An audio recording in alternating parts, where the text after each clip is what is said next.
Hello and welcome to Conquering Mount Scrapmore with Brenda. I'm Brenda and we're here today with the kickoff of the Psychedelic Snowflake. But first, before we get into the sewing and the pattern sharing and all this stuff, I want you to go check out a YouTube channel by Fallon, and it's called Sew Be It Quilts. Fallon and I had the opportunity to work together on the Stitch Marathon a long time ago, and she is just such a wonderful lady, and I'm so glad her channel is doing so well. Good for you, Fallon. Thank you for your friendship, and I'm wishing you all my best. Now, this PDF is also going to be found in the show notes with, you know, there's a PDF and there's also going to be a Facebook group link and a Zoom Sew link. Now the Zoom Sew dates are listed from today to the end of the year, and that Facebook group, if you're part of Facebook, you should try joining our group. We're having lots of fun with the virtual sewing rooms and the fabric exchanges and the community chats, and it's just, we ask questions, and we also do the sharing of pictures and getting comments and feedback from everyone else. It has grown very quickly and it is just so much fun. Now, share, like, and subscribe. If you like content like this and you would like more of this kind of thing, please comment below. Even if all you've got to do is just put a heart in the comments, that triggers the analytics on our channel to help us along and boost us up. So if you could do that for us, that would be wonderful. And share with your friends. I still do free speaking engagements for the guilds. I am having so much fun with that. I think I'm going to continue doing that, because it's not just about having them recover from the pandemic now. It's a lot of fun meeting all those ladies, and I get to stay for show and tell. So anyways, come on in. Let's get to this sewing. Okay, we're back here at the sewing machine, and wow, I've got a lot of baskets of crumbs, right? Because I can pull from my crumbs for this, and I think that's probably the best option.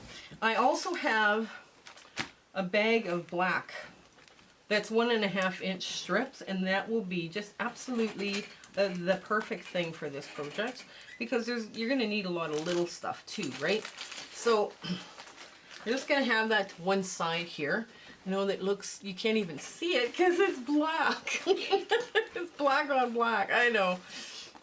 Traditionally, pineapples are red in the center. You can pick whatever color you want. I have already scored or marked with a seam or stitch. I don't know what this thing is. Tracing wheel. A tracing wheel. So I've gone from the front and marked out my lines. Now this helps fold your paper over, and it also helps removing the paper after, right? So this is kind of an important thing to have around. And when you're doing any foundation paper piecing. Now, do not be intimidated by the 49 pieces that are going to go on here. I'm not going to make you watch all of them. But if I run across making a mistake, I'm going to show you how I fix it. And yes, you will need Scotch tape. And it doesn't, whatever, you know, Scotch tape is a brand by 3M here, but any tape that you can still see through, you know, to re-sew your lines once we pick it out. So tape is your friend. You need your add a quarter ruler. Yes, some of these lines are smaller than add a quarter. They're smaller than 1/4 inch, but that's okay. You also use, if you had to add an 1/8 ruler, you could use that as well. I find that's another tool in my room that I really don't need, because this does me well. A rotary cutter and a ruler. And you need lots of scraps and lots of creativity. Now, one of the things with this pattern, A1 starts here on this line and A2 is here. You can switch those numbers around because this is a symmetrical block. So I'm going to say A1 is here, A2 is here, and then A3 is here, right? So I've got, you know, so I can now go around. But basically you can go like your center and then go all the way around in black and then go your next round of color too. I mean, it's one of those blocks where you can do anything you like. Now I'm starting with a solid with a bunch of string on it because, wow, that's just the way it's going to go here today. And I just kind of rough cut bigger. I don't get too crazy about, you know, And yes, I'm a ripper. Yes, I rip. But I also rip and I throw them back into my string. So there's our first piece that we're going to put down, right? Now, the argument comes into play about using pins on your paper piecing, your foundation paper piecing. I prefer glue, but I know like Elmer School glue, when we're filming this, is on sale right now at the office supply, and it does wash out and everything. What happens when you put a pin in here is it distorts this, right? It makes it curve, right? So, but because this piece is so large, it's okay, right? Because it will flatten out. When you have glue it, there's nothing. There's no curving, no nothing. So the next thing we're going to do is we're going to fold over this line to see where we start the next black piece. Okay. And we're going to trim off the excess red bits there, just there on its own. Okay. And I should probably get my garbage bag closer. And we're going to find a red or black piece that's going to be big enough. Here we go. Lots of this stuff. I probably don't need the whole bag out here, but okay. And you see that part's got salvage. I bet you I can use that part, because then I just trim off the salvage bit. Okay, so what I'm going to do is I'm going to take it, I'm going to cut off the excess paper, because maybe I have a hope to grab it. And I just trim it off like that.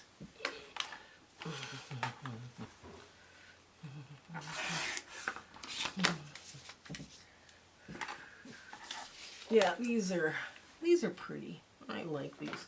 I like that stained glass look, but not everybody does. Okay, now, because this block is 6.5 inches, right?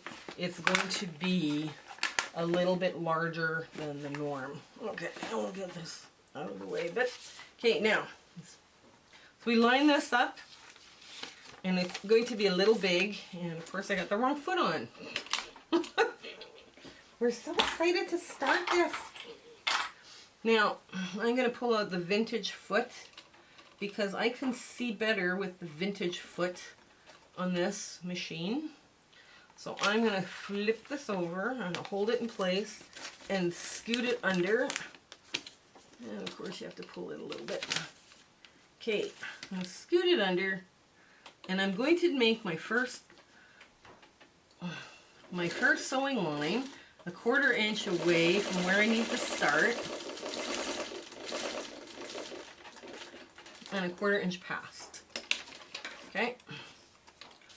Now, if you were doing all 4 at once, because you were, you know, in for a pound, in for a penny kind of a person,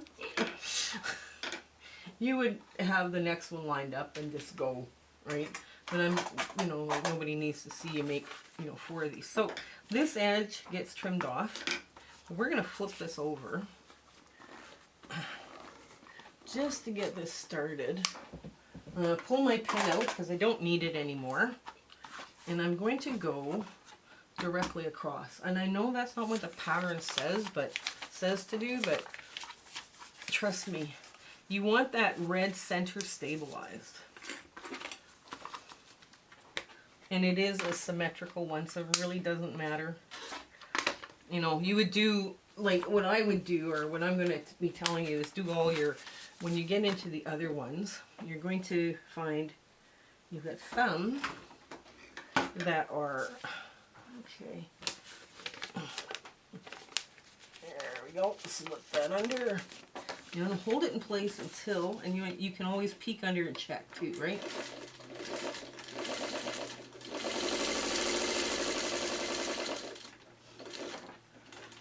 Okay.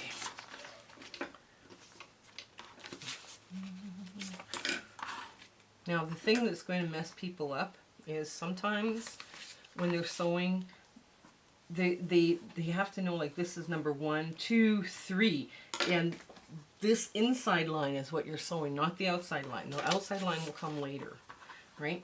Okay, so now if I wanted to continue around with the black, I can. I most certainly can, and I think that's a really good idea because then I get everything locked in place. I don't have to worry about it. And I couldn't, for the life of me, change this numbering system on EQ8. It wouldn't do it. It just kind of sat there. What do you want me to do? No. It was like, wait a minute. I own you. Not you own me. You do not own me. So now we're just going to go, I just go like a little half an inch over because I got lots of this black. You know. And now I know you can't see that because it's black on black, but you know, you're just putting like half an inch over on both sides, right? And now you're going to hold it in place. Okay. There we go.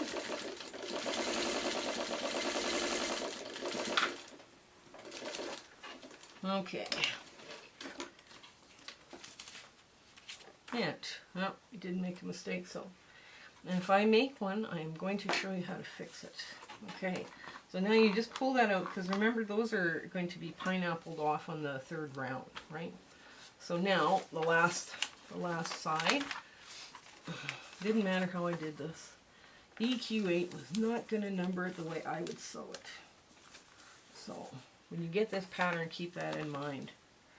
It's an option. I mean, it's not that they did it wrong. It's just that that's not the way I would do it. But anyways. Okay, so take another piece. Make sure you're about ½ inch on both sides. Can you see that better, maybe? Okay. Okay, so now when I'm putting this in, I've got ½ an inch over on each side, and I'm just going to put this down. This is a solid black, so I don't have to worry about what side's the good side, what side's the bad side. I just have to put it in place. Now, okay.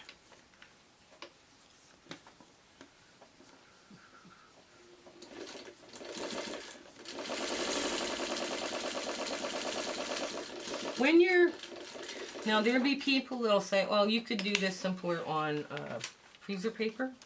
You know, there's people that are out there that love that freezer paper method, and good for them. Because of the pieces being so small, I would not recommend paper, that kind of piecing for this, right? I wouldn't. Because the pieces are far too small, and too much can go wrong too quickly, and now you've got a mess on your hands, right? So let's get to the next round. So after the first black round around the red, you've got different colors. You've got like A2, A5, A9, and A13, and that's the next ones I would sew, just because I want to work my way out, right?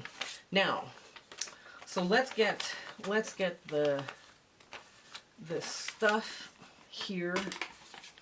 Okay, so let's get all of this trimmed, and okay, there we go. And once you see, there you go.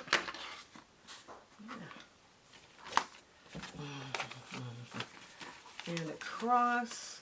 Now you're folding on the other side of the black piece, right? And I don't have a plan for this as to what colors I'm going to put in. I would pick some bright ones, and I picked, you know, some reds, some yellows, some pinks, blue, you know, because I've got lots of blue.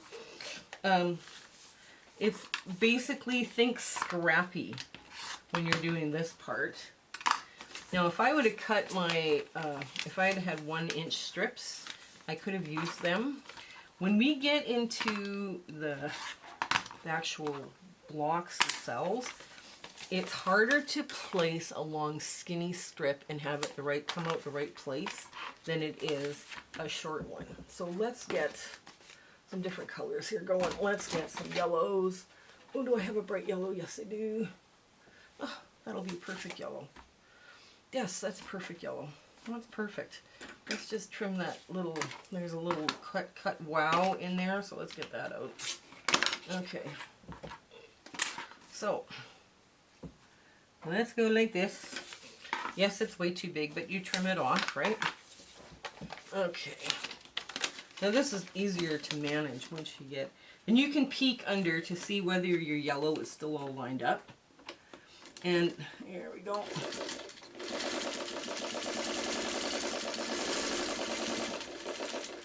There.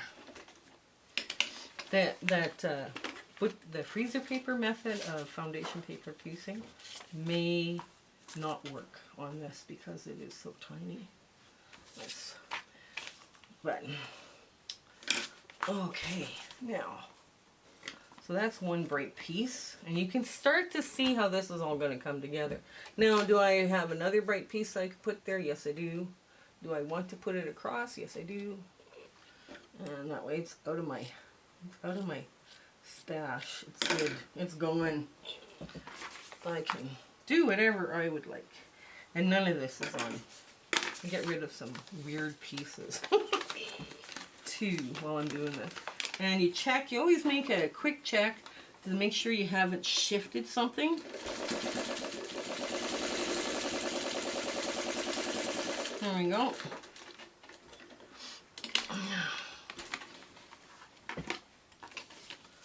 So there's other tips I'm going to give you on where to put your colors when you get to the other piecing, like with the other, where you're actually doing the snowflake bits. These are just the cornerstone. And I recommend everybody start with at least this, because then you know whether or not you even like it. Right now, I'm going to cut this in half because I can, just because I need there. That's what I need. I'm going to do one yellow, all the way around yellow. It doesn't have to be. You could do whatever scrappiness you want. But you've got brights and a medium. Let me just get that under. Yes, it's all in place still. Nothing has flipped.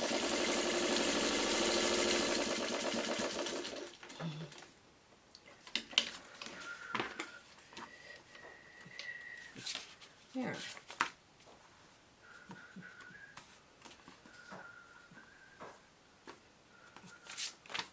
Okay, now the last piece. Now I'm just going to push that out of the way. Just, you got to make sure you got good coverage too, right? Like this one, I'm not going to worry about it because I know it's going to be big enough. Okay.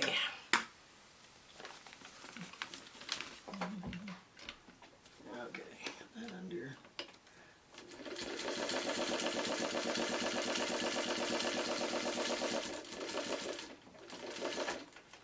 There. There we go. And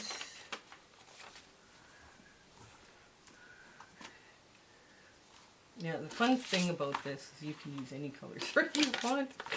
You're not going to see it. You got to make sure you shorten your stitch length too. Right, that's important.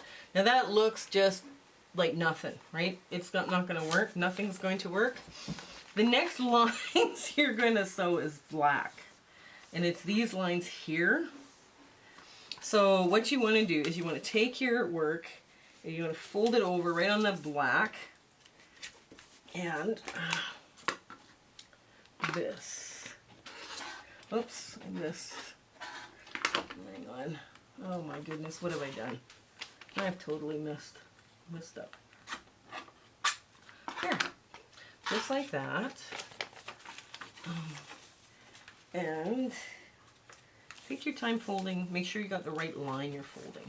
That's important. Okay. There we go. Let's sew some more. Okay. Oops. Okay.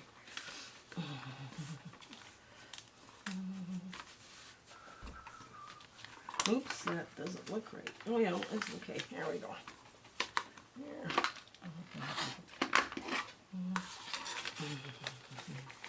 And the last fold,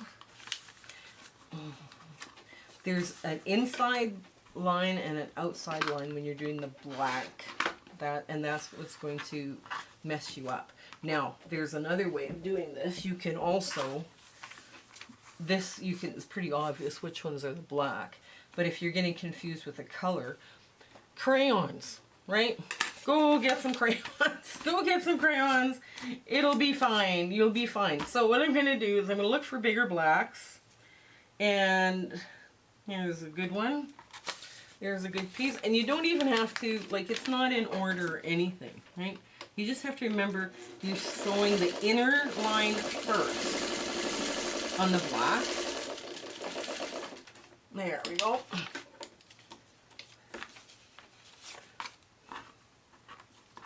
Okay. All right, now, I'll get that out, and you push that over just like so. Now we get another piece, and there. And we're just going to start measuring this out a bit. And it's all lined perfectly.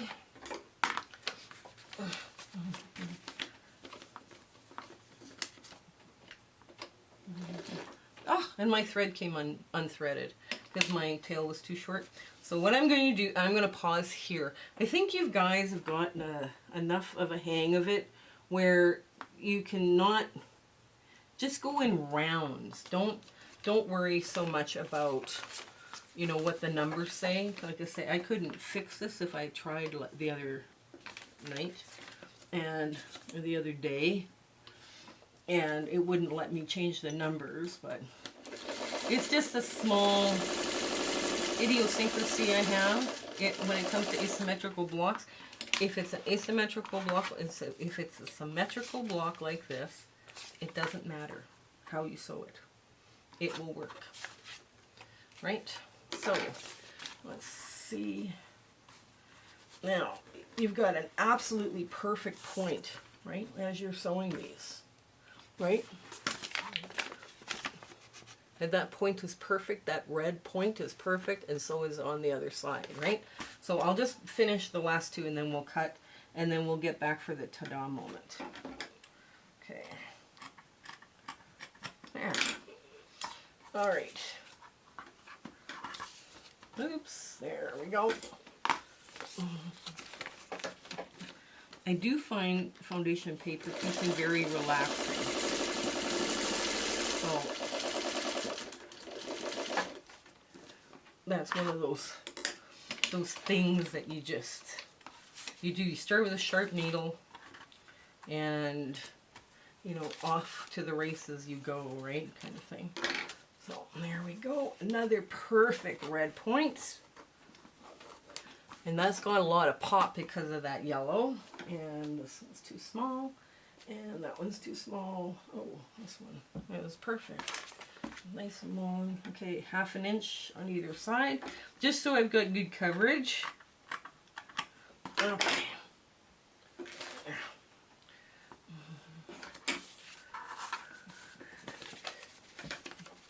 Now when I'm doing the other blocks, when we actually doing the snowflake blocks, I might not be drawing from this 1.5 pile.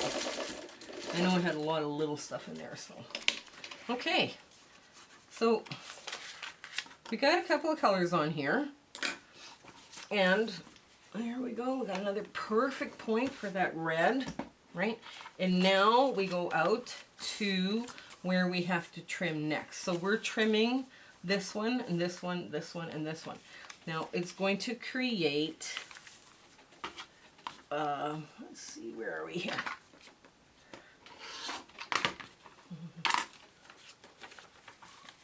Now you trim the outside, not the inside. You trim the inside right now. You have to take the whole black piece off and start over.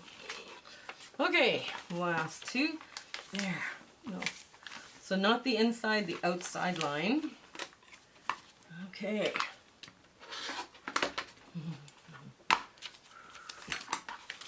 And